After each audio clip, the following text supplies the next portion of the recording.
This is Gloria Donahue with Nana's Cookery, and it's good to have you back again. It's good to be back again cooking.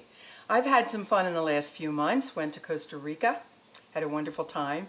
Took a wonderful riverboat cruise in Germany. Had a wonderful guide, Jacob. So this is a hello to Jacob for all the wonderful things he did for us. And speaking about Germany, this recipe that I'm going to do, Quakertown pie, has a strange relation to that. It's a Pennsylvania Dutch recipe. But Pennsylvania Dutch is not Pennsylvania Dutch, it's Pennsylvania Deutsch. It's actually the German settlers who came. And there's a big influence in this area outside of Philadelphia for Pennsylvania Dutch recipes. And one of the big ones is sho-fly pie. Well, this is a variation of that. It's from a Pennsylvania Dutch cookbook, and it's called Quakertown pie. And it's really a little moister bottom because sho-fly pie can be more cake in a pie, and this is a little wetter on the bottom. It's two parts, really. Well, three parts. A pie shell, and I've already made the pie shell, and that's from my pie recipe that I have on another video. And as I say in that, I use it for almost all my pies, and I used it for this one. This is unbaked because the filling is going to go in it.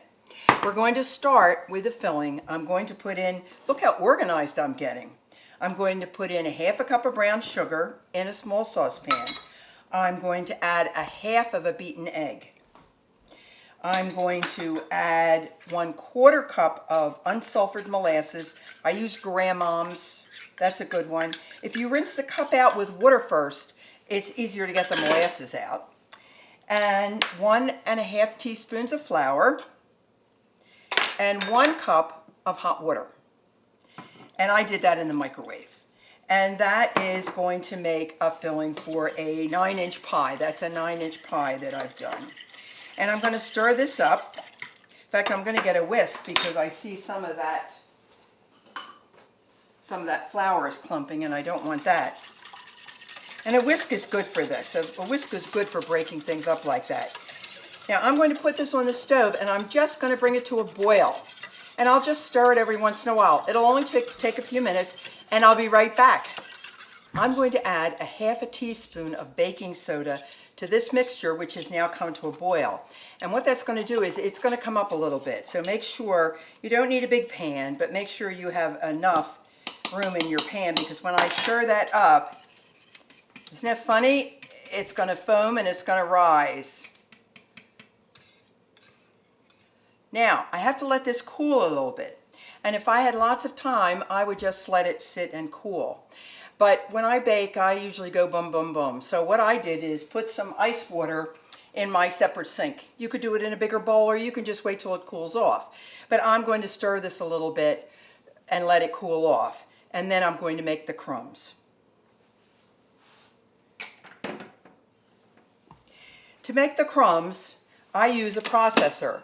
But you don't have to. The original recipe says just do it with your hands. You can do it with one of those losing my mind now, that the little dough cutter that you can put it in. But the processor is wonderful for cutting in crumb toppings, anything like that where you have flour and sugar and then you put in butter. Just does it so quickly and does it so well. The original recipe also called for partial lard and partial butter, but I don't really keep lard. So I have changed that and I make it all butter. I'm going to take 1 cup of flour, put it in my processor with a steel knife, which is the most common tool with the processor. And I'm going to add 1/2 cup of brown sugar. And if you go to your brown sugar and you found that it's gotten as hard as a rock, that means there's some little hole in the bag that has caused air to get in there. It's not lost. If you don't need to do it, use the brown sugar that day, you could get like a baggie, a bigger baggie. Put the brown sugar in there, put either some sliced apple or just a slice of fresh bread.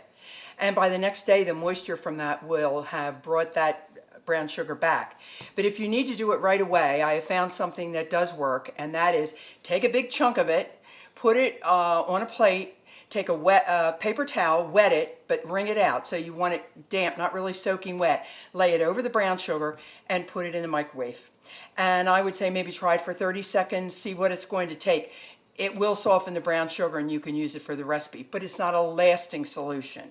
That brown sugar will dry up again, but it certainly works for that. In cooking, you find all kinds of things that go right and go wrong. I've made a promise to myself, if you saw the banoffee pie recipe, I will never again open a can on camera, particularly when the can is upside down. And I'm sure everyone is sitting there looking at it say, dummy, dummy, you're trying to open it the wrong way. But it happens when you cook. You know, you do things and then you just have to correct them. So what I'm going to do is I'm going to take the lid for my processor, and I'm going to, see, I thought I was getting so much better, but I'm still learning. I'm going to put my processor on, and I'm going to, first of all, I'm going to plug it in, because this is not its normal place to plug in. But it won't work if I don't.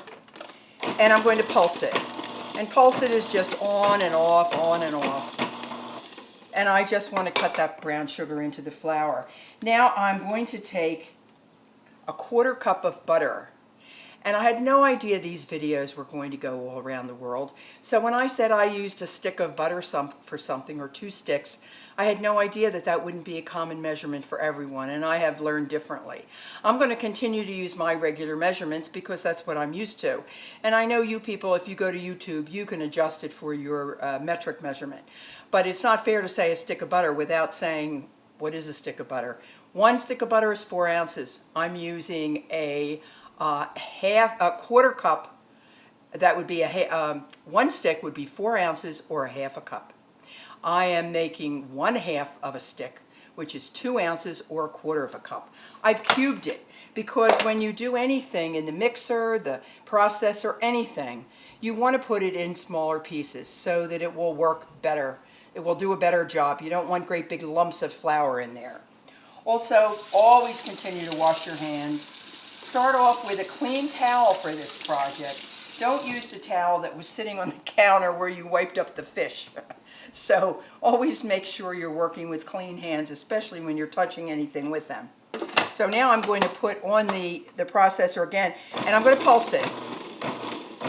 Some things you just continue to go, but when you're cutting butter into, or shortening into flour and sugar, you just keep pulsing it, and it will just come and make little crumbs. And that's what we're after, is crumbs. Now I'm going to check my mixture and see how cool it's gotten. It's not quite cool enough because I see some steam rising from there. I'm going to leave it in the cool water, and when that's cooled, we'll continue with our recipe. Hi, we're ready to put everything together. I have felt this and it's done. It's very liquidy, it's very thin. We're just going to pour that in the unbaked pie crust. Okay, and I'm just going to clean it out with a whisk that sort of gets everything out of there.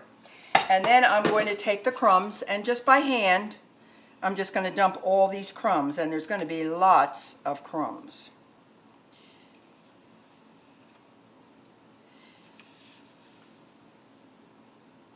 And you want to make sure that you cover the pie totally,